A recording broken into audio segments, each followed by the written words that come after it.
လုပ်ငန်းတစ်ခုလုံးရဲ့အခြေအနေတွေကို report စာအုပ်တွေရှိဖိုင်တွေကိုတစ်ဖိုင်ချင်းစီဖွင့်ကြည့်ပြီး business decision တွေကိုရှာမှတ်နေရတော့လား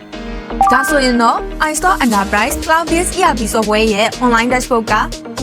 လူကြီးမင်းတို့လုပ်ငန်းရဲ့ data တွေအားလုံးကို click တစ်ချက်နှိပ်လိုက်ရုံနဲ့တနေရာထဲမှာအလွယ်တကူစစ်ဆေးနိုင်တယ်ဆိုရင်ရောစိတ်ဝင်စားမလား online dashboard မှာဆိုရင်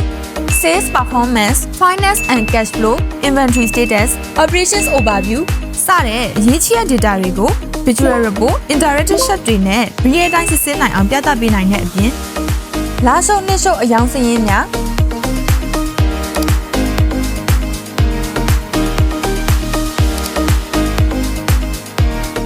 branch တစ်ခုချင်းစီအလိုက်ရောင်းအားများနဲ့နှစ်အလိုက်သုံးသက်ချက်များ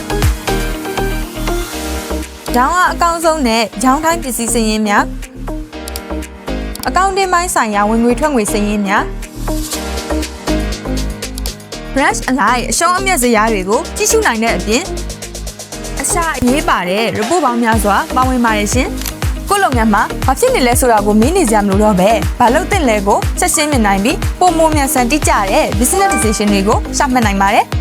ဒါအပြင် browser base ဖြစ်တဲ့အတွက်မြည်သည့်နေရာကမဆိုမြည်သည့် device ကမဆို access လုပ်နိုင်ပြီးလုပ်ငန်းရဲ့ control အားလုံးကိုလက်ထဲမှာပဲထိန်းချုပ်ထားနိုင်တာကြောင့်လုပ်ငန်းကိုယခုထက်ပုံမမြန်ဆန်စွာလှုပ်ဆောင်နိုင်ပါတယ်ရှင်